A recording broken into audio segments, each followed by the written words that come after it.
Alrighty, good afternoon, ladies and gentlemen. Good afternoon. It's good to see you all. I'm actually really excited because today we're going to talk about one of the fundamental issues of human nature. And we're going to settle that long-standing question of nature versus nurture. We're going to answer all the big questions today. Well, not all the big questions, but at least one of them. Before we get started, I would like to, first of all, thank the amazing staff of Yeshiva Beth Yehuda, Partners Detroit, Prime 10 for making this wonderful, wonderful lunch and learn. It is tasty, it is warm, it's all good. I also want to thank all of you for coming out here. It's starting to get cold. I know there's already snow in northern Michigan today. It's supposed to get 6 to 8 inches. So here we go. Right? Always making sure to get our first storm before November 15th. So I want to thank you all for coming out here, and I look forward to this entire season with you. And again, what we're doing this year is right now, so we're over the course of the year, I don't know how much we're going to cover, but we're going to be covering the fundamental human character traits that we find within the book of Genesis, the book of Bereishis. Okay, so what we're going to, last week we talked about the original sin, we talked about Cain and Abel. I may have forgotten to tell you the following joke. How long did Cain hate his brother? As long as he was able. Very good. That's right, I'll be here all week. Okay. So we covered that, and now we're going to move more to the next major story in the Torah, which is, there's actually a fascinating story in the end of Genesis. At the end of Parshas Bereishis, there's the story of the Nephilim, which seem to be questionable, possible half humans, half angels, very interesting characters. We're not going to cover that today. We're going to go to the flood. Okay? So what we're going to first try to understand is, why did God destroy the world specifically with a flood? A, why did God destroy the world? But B, why did he choose the flood? God could have chosen many, many things. God could have chosen to destroy the world with a comet falling, right? Like some, scientists believe happened 65 million years ago, that a comet fell and destroyed most of the species on this world, right? So God could have literally just made a massive planet collide with Earth, and then the whole entire Earth would have gone extinct, and Noah could have rode it out in a starship or something, right? God could have destroyed the world with just massive, hunger or drought. God could have destroyed the world with Congress, right? All God do is just... There's a lot of things that God could have done to destroy the world, but God specifically chose to destroy the world with water. We're going to try to understand why. Before we get started, so this is more of a joke. I think it's actually, I'm not sure who this comes from, but it's kind of funny. So build an ark, the Lord said to Noah. In 6 months, I'm going to make it rain until the earth is covered with water and all evil is destroyed. I want you to build an ark and save 2 of each animal species. Here are the blueprints for the ark. 6 months passed. The skies began to cloud and the rain began to fall. Noah sat in his front yard weeping. Why haven't you built the ark? Said the Lord. Oh, forgive me, I did my best, but so many things happened. The blueprints you gave me didn't meet the city's code, and I had to change them. Then the city said I was violating a zoning ordinance by building the ark in my front yard, so I had to get a variance. The Forest Service required tree cutting permits, and I was sued by state animal rights groups when I tried to gather up the animals. The EPA required an environmental impact statement concerning the flood. The Army Corps of Engineers wanted a map of the proposed floodplain. The IRS seized all my assets, claiming I was trying to avoid paying my taxes by leaving the country, and the Equal Opportunities Commission said I wasn't hiring enough Croatians. I'm sorry, Lord, but I can't finish the ark for at least 5 years. Suddenly the rain stopped and the skies cleared, and the sun began to shine. Noah looked up and said, Lord, does this mean that you are not going to devastate the earth? Right, said the Lord, the government already has. Okay, now the reality is actually Noah had a lot more time than that to build the ark, over 100 years, okay? And the idea was that he was supposed to spend that time when people would ask him, hey Noah, what you doing? And he would say, I'm building an ark. And they're like, what's an ark? And he's like, it's a very large boat, can't you tell? And they would say, but we live in the middle of Kansas. There's nothing around here. This is the middle of a total dry land. There's just a plain here. There's no water. And he said, there's no water yet. But God will be bringing great waters upon this earth. And the goal was that Noah would help make people realize that they got to change their ways. And maybe he'd be able to convince enough people that God wouldn't have to bring the flood. And if not that, at least he'd be able to convince a few people to come into the ark with him. However, that did not happen. By the time he gets into the ark, it's only him and his family. Him, his wife, his 3 sons, and their 3 wives. That's it. he couldn't convince a single person to repent. So we're going to talk about that later as well. But let's get back to the question. Why water? Okay. In order to understand that, we're going to have to go back to the very beginning of creation. It always goes back to the beginning. So let's look at source number 1. This is Bereishis, the first chapter, the story of creation. Parak Aleph, Vav through Ches, Genesis 1, 6 through 8. And God said, Yehi rakia b'zoch hamayim, let there be an expanse in the midst of the waters, and let it be a separation between water and water. And God made the expanse, and it separated between the water that was below the expanse and the water that was above the expanse, and it was so. And God called to the expanse heaven, and it was evening, it was morning, a second day. So this is the second day of creation in the book of Genesis. What's missing from this story? And we talked about it last week. It was good, very good. The second day of creation, there is no mention of it was good. On every day of creation, God says, He looks at what He did and He said it was good. We actually read last week the whole list of God saying it was good. God created the light and He said it was good. God created vegetation and said it was good. God created the stars and the moons and the galaxies and said it was good. God created fish and fowl and said it was good. God created chickens and mammals and all kinds of animals and said it was good. God created humans and said it was very good. How come there is no, and God said it was good on the second day of creation? That you don't need to look far for the answer to that. Rashi brings us the answer. Rashi, the primary commentator on the Torah, who lived from the year 1040 to the year 1105, which I always remember because one time someone said that years, I don't remember the years that almost any sage in the world lived, except for Rashi, because someone was once giving a class and they were talking about Rashi, and he said Rashi lived from 1040 to 1105, which is recess time. And I'm like, I don't know that I ever had recess from 1040 to 1105, but I literally never, ever, ever forgot since then Rashi lived from 1040 to 1105 because it's recess time. In any case, so Rashi, who's the primary commentator on the Torah, who lived, of course, as we know, during recess time, he brings us the answer. Why does it not say that it was good on the second day of creation, asks Rashi? Because the work involving the water was not completed until the third day. On the second day of creation, God separated between the waters. There were the waters above, there were the waters below. But God was not finished with the waterworks just yet. That would take until the third day when God said, let the waters draw back and let the dry land show. So it was only on the third day that God completed the waterworks. And then when God completed the waterworks, God said that it was good. And by the way, God did something else on the third day. God created the vegetation on the third day, and God completed the vegetation and said that it was good. So the third day of creation, it actually says it was good twice. Which is, by the way, why Tuesday, says the Talmud, is a good day for getting married. Because it's Yom Shahuchba Bo Kitov. It's a day that twice in the creation story, it says about it was good. There's 2 days in creation that it twice says it was good. Tuesday, the third day of creation, and the sixth day of creation. On the third day of creation, God completed 2 jobs. He finished the waterworks, which was started on the second day, and He started and finished the vegetation. And it says it was good twice. On the sixth day of creation, God first creates all the animals, says it is good, and then God creates humankind, and then on everything says it is good. So it's actually a very good time to get married, either on a Tuesday or on a Friday. And believe it or not, here's a fascinating thing in history. Back in the day, when we were living in the shtetls, or not we necessarily, but we, the collective we, weddings were most frequently on Friday. No one had money to pay a caterer $40 a plate, $100 a plate. They didn't have that kind of money to make weddings like we make today. So what was a wedding in the shtetl? They made the wedding right before Shabbos. Okay, the actual chuppah. You're not allowed to have a marriage ceremony on Shabbos. It's sort of like a contract. You're not allowed to make contracts on Shabbos. So they would make the actual chuppah ceremony right before Shabbos, which was perfect because everyone was all dressed up in their Shabbos clothes anyway. And it was the one day a week that everyone showered in the shtetl anyway. Let's hope. And then everyone would bring their food, right? They'd bring their food and they would eat their meal together as a collective meal.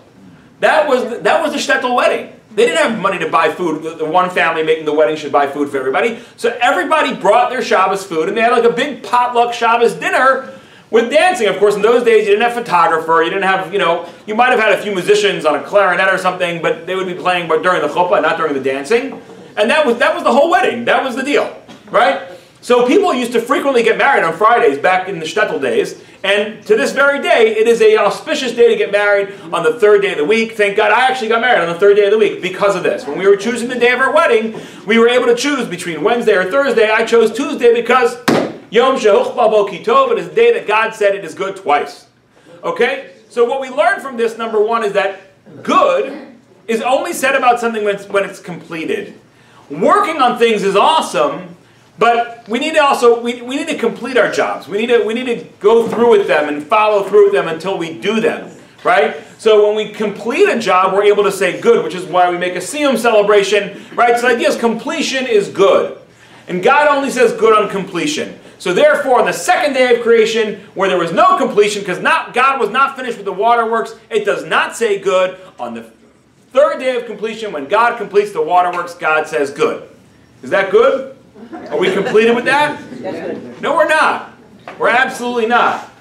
Because we have to ask the question, so why didn't God finish the job on the second day? Right? Why didn't God finish the job on the second day? God does not work for a union. He does not leave at 5 o'clock. Right? God will stay until, as my little son, I don't know where he got this phrase from, maybe some character that he's familiar with, but he likes to say, I'm big, I'm strong, and I get the job done. That's like a big line. And, so like whenever I want him to do anything, I want him to get dressed. This morning, my wife was working, I was getting him dressed in the morning. I'm like, all right, Benyama, let's get you dressed, because you're big, and you're strong, and I get the job done. All right, let's get the job done. It's a great motivator, right? He's big and strong, gets the job done. So God is big and he's strong and he gets the job done. So why doesn't God finish the job on the second day of creation? All right. Evidently we were not good before. Good question now. Now we're incomplete. Okay, don't worry, we'll be complete soon. Okay. So, the idea is like this. Kabbalistically, and you can look at the source number 3, this is the Zohar, on Shemos, on Exodus, volume 2, page 79. Says the Zohar, there are 4 elements. Elain, Inain, Arba, Ketire, Alma, Eish, Ruach, Mayim, Vafra. These are the 4 elements that tie the world together. Fire, wind, water, and earth, and dirt. Now if you look at these, when we say these tie the world together, you'll notice that pretty much all of them span the entirety of the globe. Earth. Right? The Earth's crust is everywhere, no matter where you are, whether there's water, or there's earth, or there's mountains. You dig down, you're going to get to Earth, right? So Earth covers the entirety of the globe. Wind is the atmosphere. The atmosphere covers the entirety of the globe. In some places it's thinner, like on top of Mount Everest. In some places it's thicker, like a sea level. But the Earth, the atmosphere, the wind covers the entirety of the Earth. The fire, what is the fire? The fire is the great big ball of fire hanging in the sky called the sun, that gives all of humanity everything and all that we eat. You ever think about this? Here's the craziest thought process, just to show you how amazing and wondrous God is. What are you eating? You're eating sun rays. You're eating light beams. Everyone here is eating light beams. How? Because the light beams come down from the sun and give energy to the plants, and then the plants grow, and then either you eat the plants or you eat the animals that eat the plants, right? So if you think about it, literally everything that you're eating you're eating light beams. That's what you had for lunch today. It came in the form of chocolate chip cookies and sandwiches and all that, but it's a crazy thought. The entirety of the universe the entirety of our world, every living creature in our world is being sustained by a ball of fire hanging in the atmosphere billions of miles away. Is that crazy? Is that not crazy? That's crazy, right? Straight up crazy. If you were to tell somebody 500 years ago that everything you're eating is getting its energy from the sun, he would say you're nuts. But that's really what's going on. Everything you are eating is a light beam in different forms, right? But that's what we're eating. So, the great ball of fire known as the sun provides fire, heat, warmth, and light, and food to the entirety of the earth. It doesn't cover the whole earth at once. The world revolves on its axis. Sometimes it's on this part of the world, sometimes it's on that part of the world. If you're at the poles, you can go 6 months without seeing direct sunlight. But at the end of the day, that light, that fire surrounds the whole world. And then you come to water. And water doesn't cover the whole world, which is a little bit strange. These are the 4 elements, says the Zohar, that tie the world together. You would think you'd have water all over the world. And by the way, that's the way the world was at the end of the second day of creation. The water covered the entire world. So, you could say that in a certain way, God was almost finished, but he was finished with the water on day 2. The way the water is supposed to be, it's supposed to cover the whole world. But yet on day 3, God said, let the waters recede and the dry land show. Why did God do that? Oh, I know why. Because we're supposed to be here. And we don't do well in water. Right? So God wanted us, humankind, to be able to live. So God said to the waters, I know you want to surround the whole world, like all the elements that surround the whole world, but I'm going to ask you to step back a little bit. I'm going to ask you to step back and pull back and let the dry land show so that all these little human beings can walk around and it'll be no problem. So on the second day of creation was really the ideal state of water, but yet on the third day of creation, God changes the water patterns because he wants us to be able to live. I don't know if you know this, by the way, but if you look at the first 3 days of creation and the second 3 days of creation, they're actually parallel. So on the first day, God created light. On the fourth day, which is the first day of the second set, God creates what? Stars, moons, the galaxies, the sun and the moon, right? All the luminaries in the heavens. That's also, right, from the same form. The second day of creation, God creates the upper waters and the lower waters and this heavens in between them. And what does God create on the second day of the second set, on the 5th day of creation?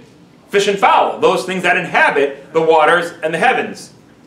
On the third day of creation, God draws the water back, lets the dry land show, and creates vegetation. And what does he create on the third day of the second set?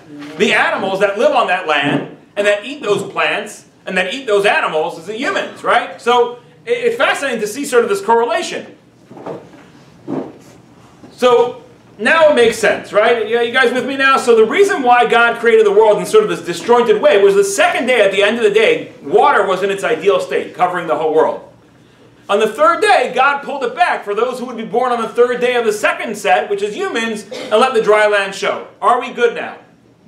Yeah, everybody, when you're with me, we're good? We're complete? No, we're not. We're not. We're not complete.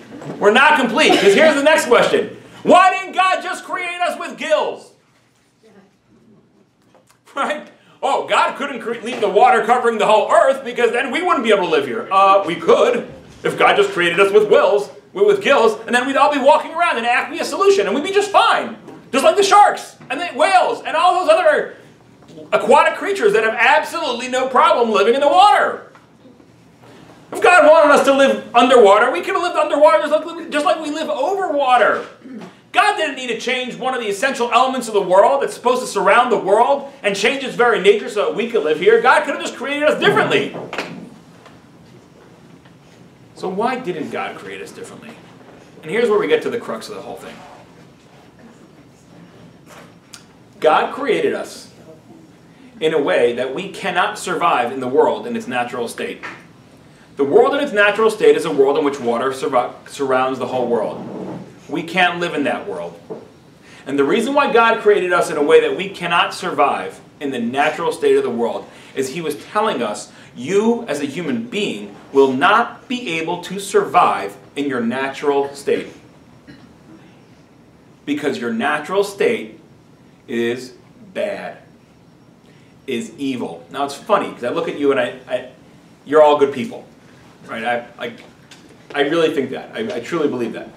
But I'm going to say that every one of you is evil. Every one of you is at least a little bit evil. Right? Am I wrong? Is there anybody here ready to say I'm totally... Okay, you're all a little bit evil. How do I know this? Because that's why you're here. There's a raging debate in the world of psychology. Nature versus nurture. Are human beings created as a blank slate, not good, not bad, and then what they turn out to be is based on nurture, on the way they are brought up, on their surrounding environment, on their parents, on their friends, etc., etc., that they're born as a clean slate, totally pariv, so to speak, and then we either make them, through our actions, into good or evil, or is there a nature? Do people have a nature when they're born already? Bad, good, somewhere in between? The Torah is very clear on that question. You can see the source right here. It's spoken about in the book of Noah. Sorry, in the parsha of Noah. Source number 4, Genesis 8:21. For the inclination of man's heart is evil from his youth. Ki yetzer lev ha'adam ra mi'ne'urav. And Rashi explains it even further. The word mi'ne'urav, normally the word na'arim refers to like a teenager, not a child. You would think it would be like a mitinokov, when he's from the time he's a baby. So Rashi explains from his youth. This is written as mi'ne'urav, and it's missing a vav too, implying that from the time the embryo shakes himself out from his mother's womb, the evil inclination is placed in him. So that means that you are born evil. Wow. Why would God make us be born evil? Because that's where all the fun lies, my friends. Right? All the fun in life lies in you being born evil and having to fight that to overcome that. You are not here to be made into some sort of automaton. You know, you go to these people that make these very extensive railroad sets. You know what I'm talking about? Like people as hobbyists, they make these very extensive railroad collections, and they put the people down on the pastures and the sheep and the cars and the houses, and they get these very just little train running through them, right? This world is not like God's train set, where God sort of placed all these little perfect creatures who walk around like munchkins, always happy, always doing everything right, and God gets to watch, and it's so cute to watch the train go around the circuit. No, no, no, no. That's not this world. This world is created for a purpose. The purpose is to give you great pleasure. The greatest pleasure in this world is self-expansion, when you become a bigger person by overcoming something challenging. That's the greatest pleasure in this world. It's not the steak, and it's not the house or the car. It's self-expansion. A great rabbi, Rabbi Moshe Shapiro, Zatzal of blessed memory, said, Simcha, joy, is related to the word simcha, growth. He says, joy, simcha, is the experience, the emotion you feel when your soul is expanding, when you become a bigger person, when you wanted to say that and you held yourself back. It's killing you at the moment, but later you feel so proud of yourself, and that's true joy. When you set yourself on a course and said, I am going to start doing X, Y, and Z on Shabbos, or not doing X, Y, and Z on Shabbos, or I'm going to start studying this particular book, this sefer, and I will complete it within the next year. And you sit there and you methodically study it all year round, stealing away time, 5 pages here, 6 pages here, 2 pages here. And then at the end of the year you finish it, you feel great about yourself. You take it upon yourself not to speak gossip every single day from 9 a.m. to 11 a.m. Get your day started off right, and you go through a whole year, and you look back and say, I did not speak gossip for 2 hours a day the entire year. You feel like $1 million. It's better than any steak. If God wants to give us pleasure, the greatest pleasure, of course, the biggest pleasure is in the next world. But you get to feel a little me'ein olam haba, a little bit of that right here in this world by doing the right things. And the only way you get to feel that is if you're starting off from an evil point, where you're being born with negative inclinations. And each one of us has our own little makeup, right? Every human being is unique. Just like our fingerprints are unique and our faces are unique, so too our little mixture of evil inclinations are unique. You know, some guys got like, 9 points on the greed, and only 2 points on the lust, and 4 points on the laziness, and 7 points on the arrogance, and someone else has, and we all have different, you slide your sliders along in different areas where you're personally challenged. But from the time we were shaken out of our mother's womb, minu rav, from the time you came out of your mother's womb, there was a little bit of evil inside of you. And that's what makes life awesome. Challenging, real, authentic. Every day a challenge. So, God was saying to humanity, look at this planet. The only way you can live on this planet is because I changed the very essence of this world.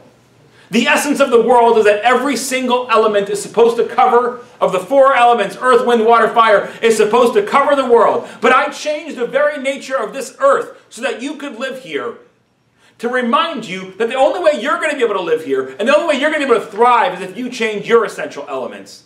If you learn to overcome your innate evil. And that's our job in this world. God creates us perfectly evil.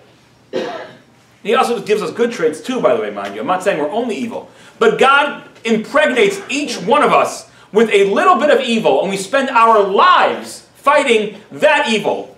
Now, of course, evil takes many forms, and some of us dally in more than one form of evil, but we all have one core evil. We have one core challenge that we face time and time again with many different faces throughout our lives, and that's the reason we're here on this planet.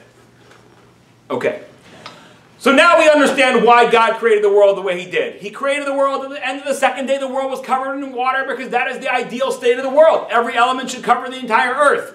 God pulled it back on the third day of creation to allow humankind to live in it. Because humankind was going to be born on the third day of the second set of days of creation. And God was saying, you're able to live here because I changed my nature. Because I want to tell you the lesson that you're only going to be able to thrive on this world if you change your nature. But then there comes a time in history where no one's changing their nature. Where no one's working on themselves. Where no one's trying to be different than the innate evil inside of them. Let's see what that time looked like. Look at source number 6. Bereishis Vav Hey, Genesis 6:5. And the Lord saw that evil of man was great in the earth, and every imagination of his heart was only evil all the time. People started celebrating their evil. People said, if it makes me happy, how could it be so wrong? Right? If it makes me feel good, then it's good. Greed is good. Right? And people started just celebrating their own evils. Why should I try to fight it? Just be open about it. Just do whatever you want. Whatever whim comes in your head.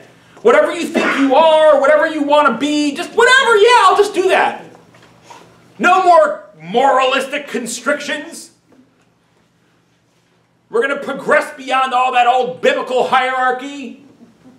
We're going to get to a place where we just do what we want and what makes us happy or comfortable at the time. And mankind gets to a place where no one's trying to fight back their innate evil. And the world falls into chaos. And God says, okay. You guys don't want to change your nature at all. You want to just do whatever your evil nature says. You don't want to pull yourself back a little. You don't want to train yourself. You don't want to shape yourself. You don't want to mold yourself. You don't want to fight against your innate nature. I won't fight against my innate nature. My innate nature happens to be that earth is covered with water. And that's why the flood happens. That's the message of the flood. Okay. And of course the message for us is that we are in this world for the very, very exciting reason of fighting against the evil you. That's right. Be happy about the evil you, because if not for the evil you, you wouldn't have any reason for existing. Somebody would say, oh, if only this, let's say I'm a greedy person. I wish I was never greedy. No. Don't wish you were never greedy. Wish that you have the courage and strength to fight the greed. The greed is why you're alive. It's what makes your life worth living. I want to read to you 2 beautiful, beautiful quotes.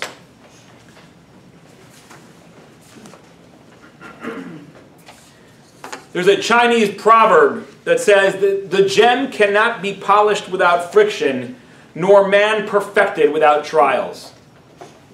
That's what brings out the beauty in us, the shine in us, the fight to overcome our innate nature that, yes, is evil. Partially evil, at least. And here's another one. This is beautiful. This one is from Rabindranath Tagore. Rabindranath Tagore was the very first man from India, the very first man or woman from India to win a Nobel Prize for poetry, for literature. And he writes this line, "Let me not pray to be sheltered from dangers, but to be fearless in facing them. Let me not beg for the stilling of my pain, but for the heart to conquer it." Don't say to God, oh, if only I wasn't born with this, this greed or this anger problem. No. Say to God, give me the strength to conquer this anger problem. The anger problem is why you're here. So that is the first step. Okay, now we understand why there was a flood. And we understand that for us, our mission in this world, and by the way, every one of us, I'm speaking to this entire room here, and again, I see you, Baruch Hashem, I only see the good in you, because I see you coming, you come to learn every week, and you want to learn, and you want to grow, and that's amazing.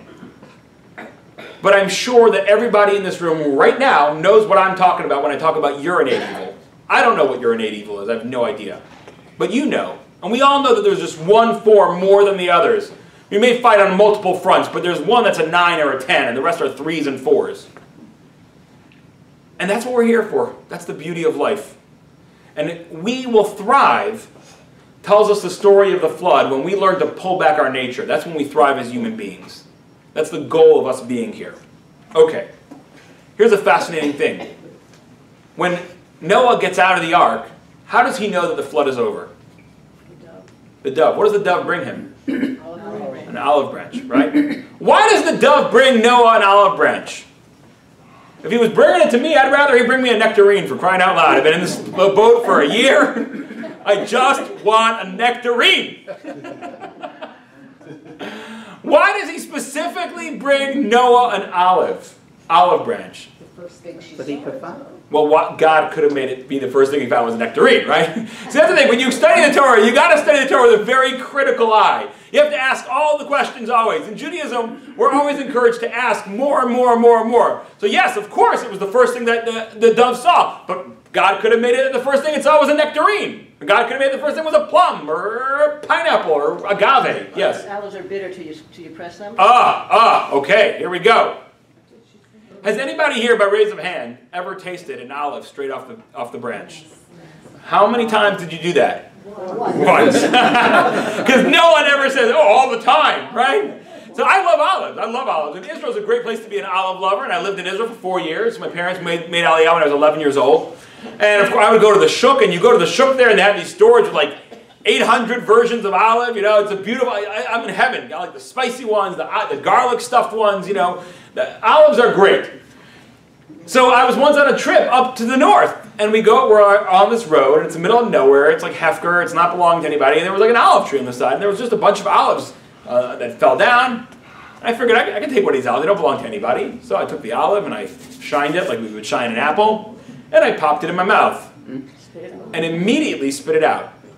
Olives are horrible. Horrible. Absolutely inedible.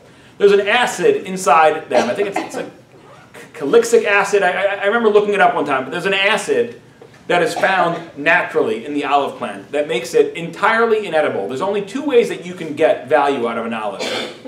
Either you pickle it, which is what we do. All the olives that we eat out of a can are actually pickled olives, right? They're in a brine.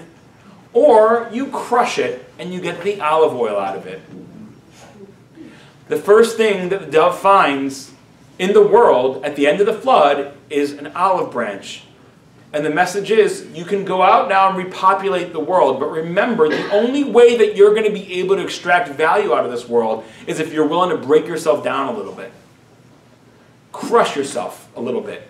Crush those desires or those wills or those evil inclinations. Crush them, pickle them, break them down. And that's how you'll get all your value in this world. So it's fascinating that on the way in there's that message, and on the way out, the sort of the entranceway back into the world is the olive branch saying, here's how you're going to be able to thrive in this world. Be ready to break yourself down.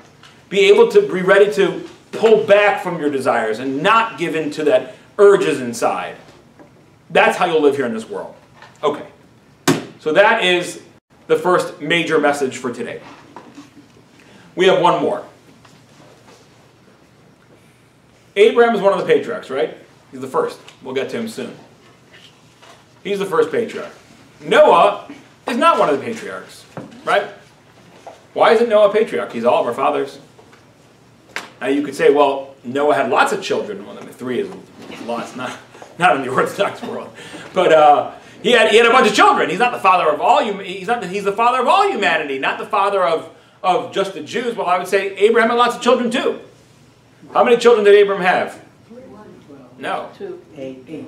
8. Was it 8 or no? I think it's 6 and 2. He had 6 with Keturah? I think so. Okay, there we go. So he actually got married again after his wife passed away to a woman named Keturah, which according to some opinions is Hagar, and he had multiple children with her afterwards. He has the 2 children we know most famously, Yitzchak and Yishmael, but then he had multiple children with another wife, and he sent them east with gifts. Okay? So Avram had lots of children. They're not all the Jews. And Isaac had 2 children, Jacob and Esau. And we only come from Jacob. So it's not like in order to be a patriarch, all of your children have to be the Jewish people. So why isn't Noah one of the patriarchs? A couple of ideas. Number one, what happens when Noah gets out of the ark? Let's look at the source. Because the Torah tells us about two people in rapid succession that planted stuff. Noach and Abraham. Let's see the verses. Source number 7. Genesis 9:20. Vayachal Noach ish ha'adama vayita karem. And Noah began to be a master of the soil, and he planted a vineyard. Source number 8. Genesis 21:33. This is talking about Abraham. Vayita Eshel beBeresheva vayikra sham b'shem Hashem kel olam. And he planted an Eshel in Bereishis, and he called there in the name of the Lord, the God of the world. What is an Eshel? Source number 9, Rashi says, there's a dispute between Rav and Shmuel what an Eshel is. One person says that an Eshel is an orchard from which to bring all sorts of fruits for the guests at his meal. And the other says that he actually established, Vayita Eshel means he established an inn and that people could eat, drink, and sleep in. Eat is achilah, drink is shtiyah, and sleep is lina, which is sleeping. So achilah, shtiyah, lina, aleph, shin, lamed, Eshel. When Noah gets out of the ark, the first thing he's concerned in is himself. It's been a long time. I've been stuck on this ark. It's been tough. I need a Cabernet. I need a Merlot, you know? A lot of Cabernet. A lot of Cabernet. Speaking of Cabernet and Merlot, there's, of course, the champagne of God, which is the water, the H2O, the beautiful water that is such an incredible sustenance for all of mankind. Baruch atah Adonai Eloheinu melech haolam she'akol niyeh b'dvaro. Amen. When Noah gets out of the ark, the first thing he takes care of is himself. I need a vineyard. He plants a vineyard. Of course, he drinks from the wine. He gets drunk, and not great things happen to him.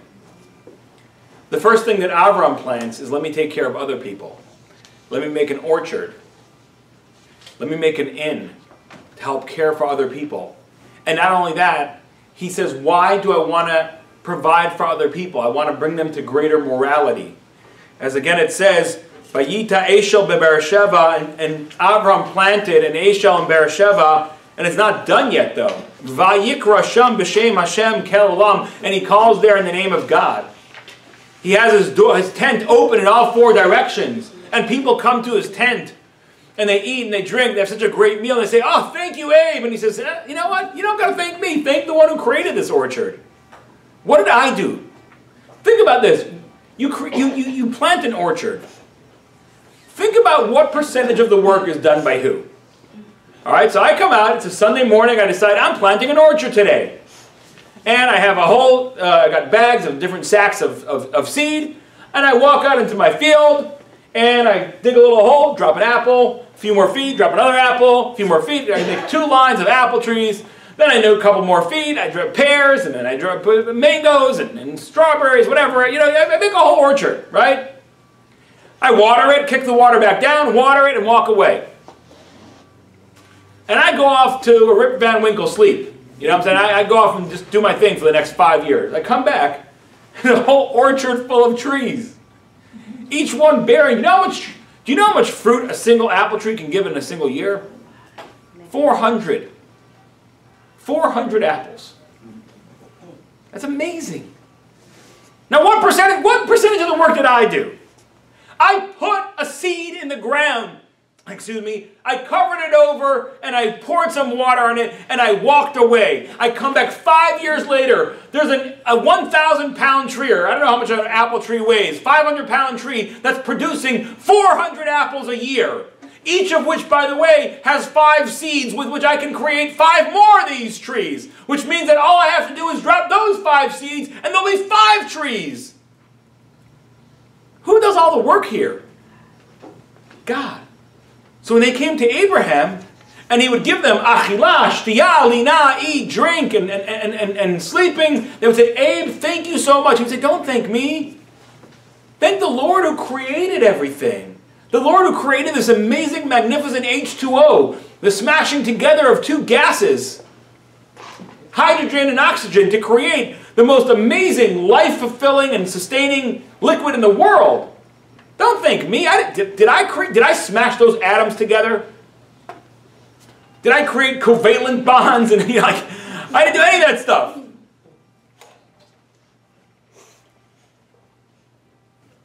So he is concerned with other people.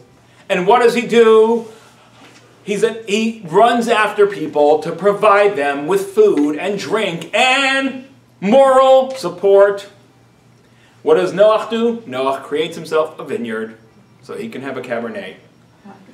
Your ticket into greatness in Judaism is how much you intensely care about other people. Here's an amazing thing.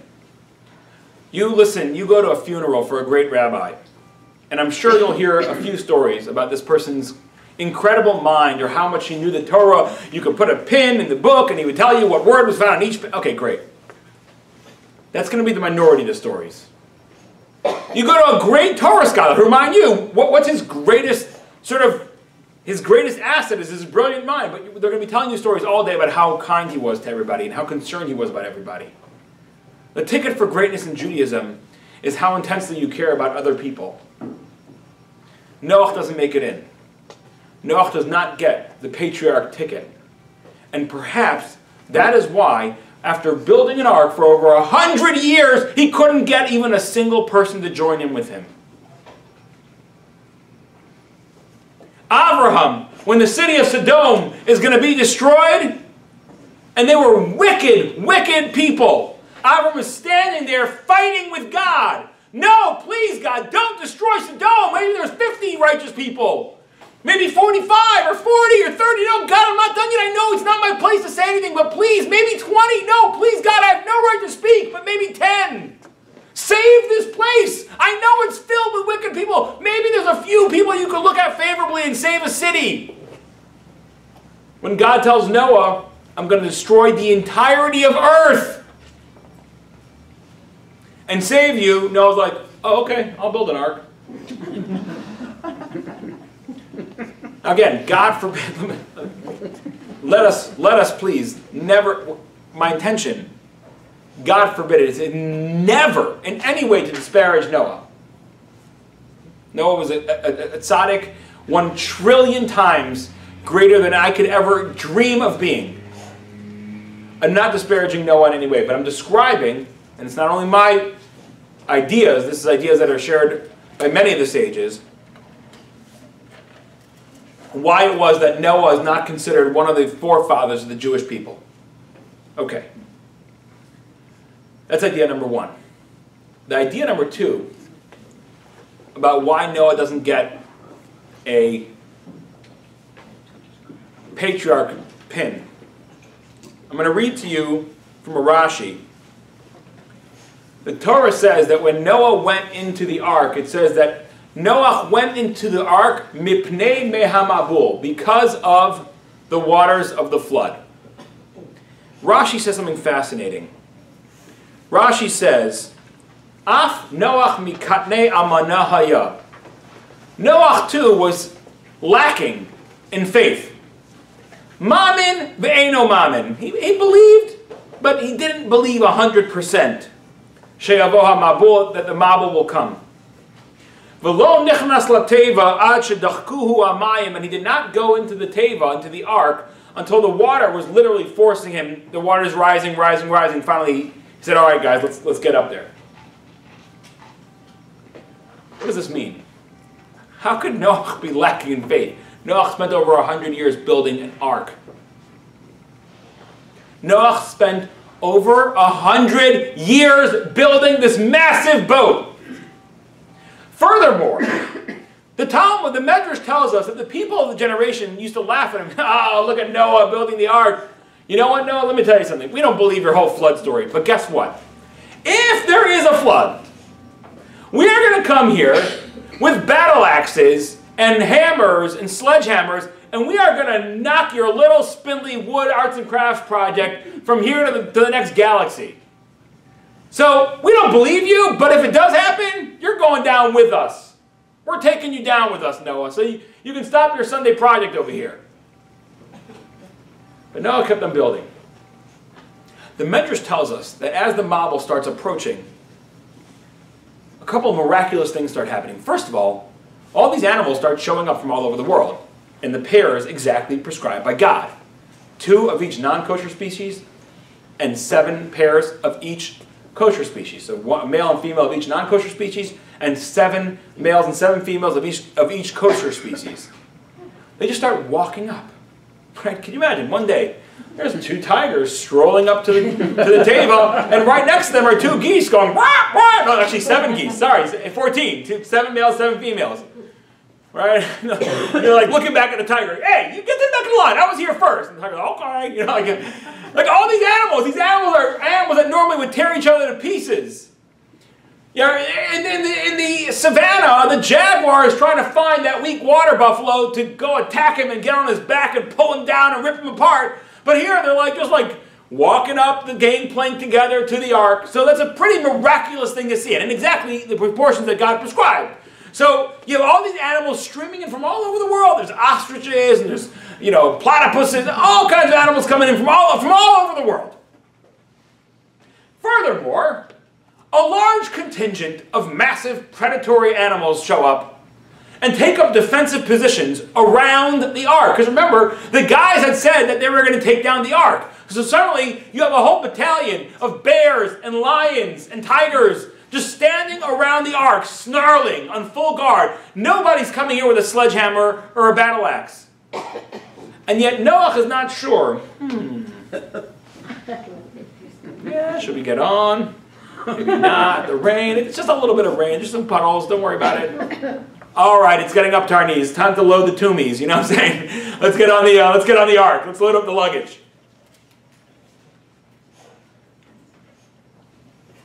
How could it be that Noah was lacking faith? And perhaps it could be suggested that Noah couldn't believe in himself. The thing we most often lack faith in is in ourselves, in our own abilities for salvation and greatness. And when we don't believe in ourselves, we lack the ability to believe in the bigness of God. Right? God is the biggest big in the world. We are very big as human beings because we have a little spark of God inside of us. When you have a fraction, a billionth of infinity, what is that? Infinity. We have a billionth of infinity of God. A little chelek elokam imal, a little piece of God, so to speak, burning inside of us that God gave us.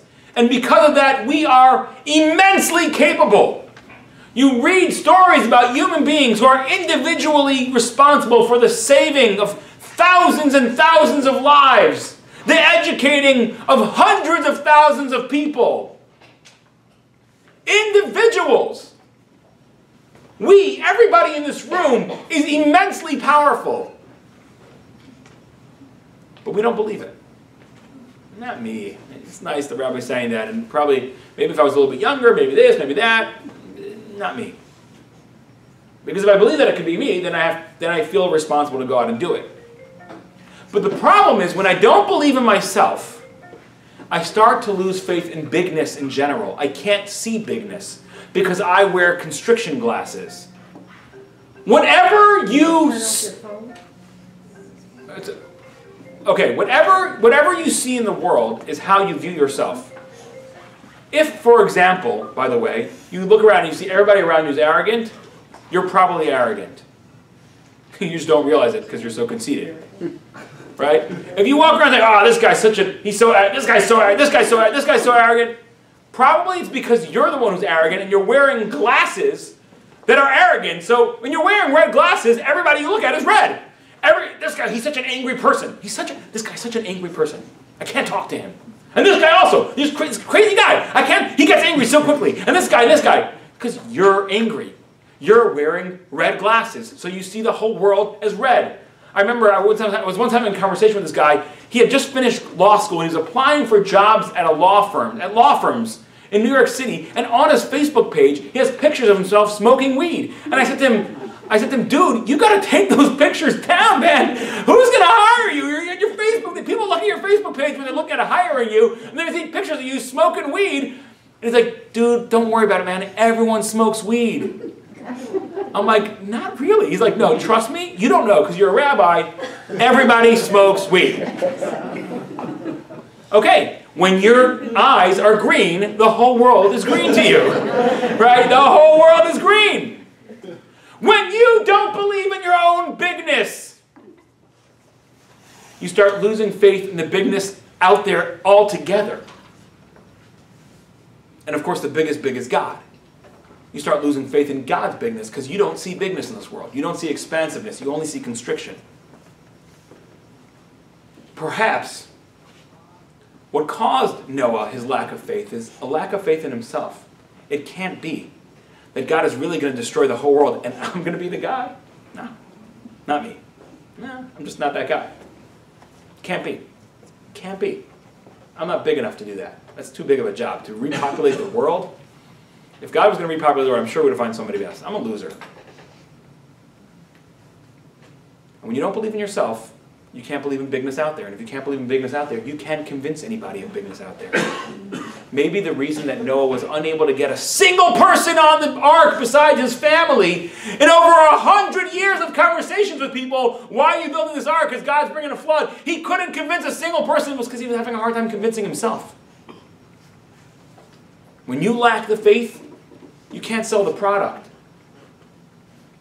And of course, he may have seen God's miracles, but he was still lacking the faith in himself. So yeah, there's lions and tigers and defensive positions and all that, but me? Not me. I'm just a regular Joe. So our last lesson for today, our first lesson for today, is how limited we are and how we have to remember that we are all born evil, with evil inside of us, and the great joy and challenge and pain and reality of life is to fight that evil. But the second message is you are incredibly great. You are incredibly powerful because you are powered by a piece of God. You know, you see these trucks powered by a Duramax V10 diesel, Cummins 6.3 diesel. You are powered by God. You can achieve almost anything.